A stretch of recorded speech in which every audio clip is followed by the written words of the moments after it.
One of the last things we do when we're setting up a vortex system is we connect all the pilot lines to the back of the vortex slave cylinders. So from the master cylinder we run into our pilot lines, and on the very last cylinder we're required to put on a bleed valve assembly. This is like a straighter valve.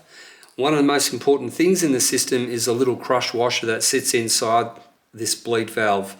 If that gets lost on site and the bleed valve goes onto this T assembly, we can't close the cylinders down when we're doing our commissioning phase on the system.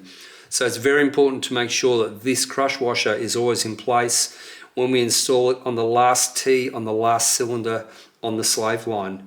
When we are installing it on the last T, we always make sure that the T is facing to the ground so that we're screwing the pilot valve up, and we make sure that the crush washer doesn't fall out. If we were doing it this way, the crush washer could fall out while we're doing the installation. So we always orientate it down towards the ground, so at 45 degrees, then we screw that on, and then we tighten up our T assembly accordingly.